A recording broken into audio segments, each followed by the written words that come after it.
Back 517, several explosions have been reported across London this morning on the city's transportation system. Police say one explosion ripped apart the entire top of a double-decker bus. There are reports of casualties. We are also hearing reports of at least 6 explosions at underground subway stations. Police say there are many injuries. We don't have details on casualties at this point. The company that maintains London's tube, the transportation system, says at least one explosion was caused by a power surge. A witness in the subway says the subway station was being evacuated before the explosion. People started screaming. So clearly a major operation already underway. Colin, can you give some people here perspective on these locations where the explosions happened? Are these on the outskirts of London, important landmarks? Oh, this is right in the middle of the financial centre. I mean, this is completely downtown, right in the city. Liverpool Street Station is a very large... thank you. And just to wrap up, details are still sketchy, but we have confirmed the reports that 2 people have been killed and up to 90 injured in a series of explosions in the London Underground at 8:50 London time in the morning, during the morning rush hour. That is about just before 3 o'clock Chicago time. Right now we're hearing 3 buses and 6 tube stations, train stations in the London area. So we're going to follow continue the developments throughout the morning. We're going to monitor. As our terrorism analyst from DePaul University. Tom, good morning. Based on the characteristics of what you've seen here this morning, what would you say is the source, or at least a source you can rule out for this explosion? Well, it's too early to be certain, but this does not have the character or the signature of the suggested, yes. What do you read into the timing of this? Oh, the timing couldn't be more powerful or symbolic.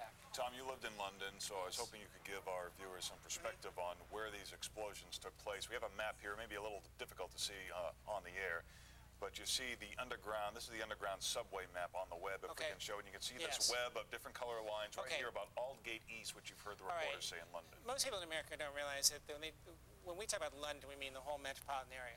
The city is actually the old financial district, about a mile square where Larry's cursor is moving.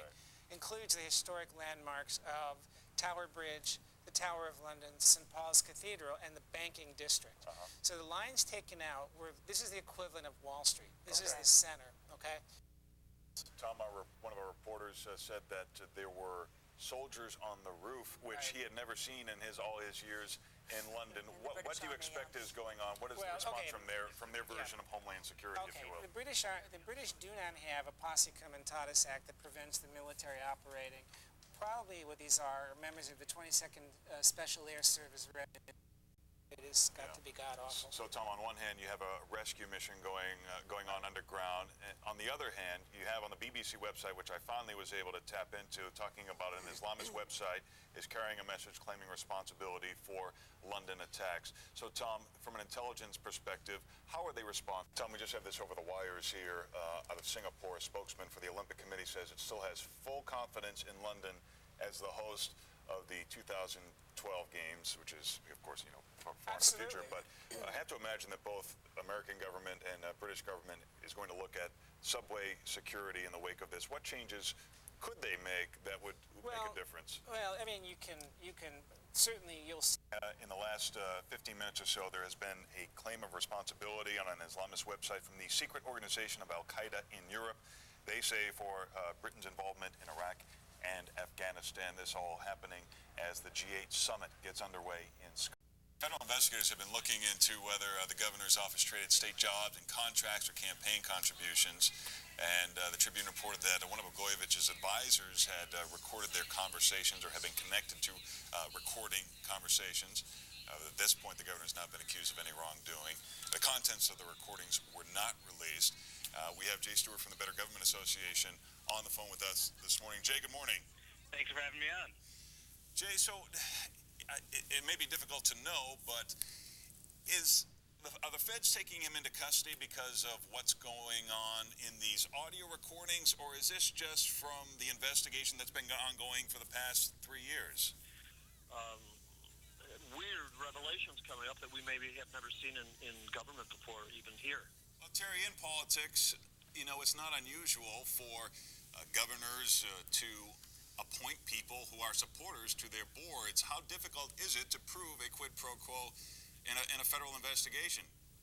Well, if you've got it's pretty tough later today. Terry, let me read a little bit more for you. Just last week, this is from the counts, the criminal counts that have been given to us from the FBI. Just last week, on December 4th, Blagojevich allegedly told an advisor that he might get some money up front from Senate Candidate 5 if he named Senate Candidate 5 to the Senate seat, to ensure that Senate Candidate 5 gets a promise about raising money for Blagojevich if he ran for re-election. In a recorded conversation on October 31st, Blagojevich claimed he was approached by an associate of Senate Candidate 5 as follows. We were approached, pay to play, that you know he'd raise 500 grand. Then the other guy would raise $1 million if I made him Senate Candidate 5 a senator. And it also says, just let me read a little bit more here. On November 7th, while talking on the phone about the Senate seat with Harris, that's the chief of staff, and an advisor, Blagojevich said he needed to consider his family and that he is financially hurting, the affidavit states. So it looks like, Terry, correct me if I'm wrong, much of this is coming from the tape recordings and not just the ongoing 3-year investigation. Yeah, it looks like almost all of it is right now, Larry. A 76-page FBI affidavit, and let me just read a few of the things, a few of the counts. A substantial salary for himself. Blagojevich discussed obtaining a substantial salary for himself at either a nonprofit foundation or an organization affiliated with labor unions, placing his wife on paid corporate boards, promises of campaign funds, including cash up front, and even a cabinet post or ambassadorship for himself. Again, a lot of what we were talking about, there was a Tribune cover story this morning that starting back in November, the feds got someone to secretly record Governor Blagojevich, someone close to him, and a lot of this has developed since then because they believed that there might be some corruption in his appointing of the new senator to Illinois. And one of the accounts does name that, which is, as Edwin was saying, surprising since he knows he's been under investigation for this very thing. We will talk more about this, but let's get a quick check of weather. Hello, Paul. Hi there, Larry. Hi, Robin. Good morning, everybody. News at 7.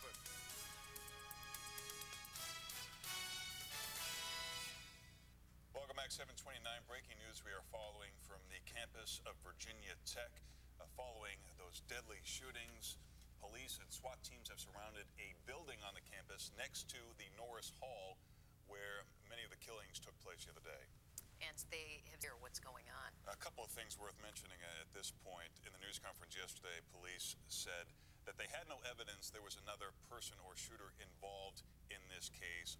However, they were not shutting the door on that. They could only, through ballistics, tie the gun to both murder sites, not necessarily to one particular person. Another point to make is that there have been many bomb threats made at a few campuses around the country.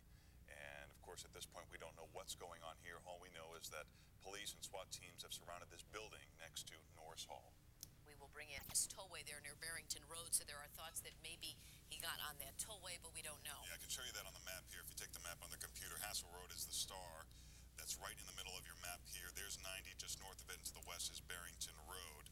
And we want to give you the license plate number of this gray Jetta because there was some confusion about it early on. The license plate of this gray Jetta that the suspect was last seen driving is A392864. That is an Illinois license plate. Schools in the area are on a soft lockdown. The 27 schools in District 54, which is Schaumburg and Hoffman Estates, those are elementary schools, and the high schools in District 211, which is Hoffman Estates, Schaumburg, and Palatine, which means the doors are locked, the kids are in school, they go about their daily business, but no one really in or out. Any of water damage inside, as you can imagine. This broke out about 45 minutes ago, and initially they said it was under control, and then we saw flames shooting out of the northern part of the building, and firefighters had difficulty getting water to some of these spots because it's a 2-tiered roof. It's dangerous to walk on, and then it looks like they started to get it under control. We don't see the flames like we did about 20 minutes ago, and you see the smoke starting to turn white. And supposedly in a roof. Yeah, a photojournalist at the scene said he saw a lot of construction equipment around the building, and it was our information that they were still doing some kind of construction at the church. We're not sure what or if it directly related to any of this. Firefighters did evacuate a rectory. There's and the scaffolding, about 10 people inside that rectory. No injuries have been reported at this point, but again, this is a historic building, a landmark in Chicago, built in 1875 and replaced 2 other churches that had been on the site that had burned down in the Great Chicago Fire. Joining us now on the phone to give us some perspective of the... So the architecture critic for the Chicago Tribune was telling us the good news is that the structure was still intact, and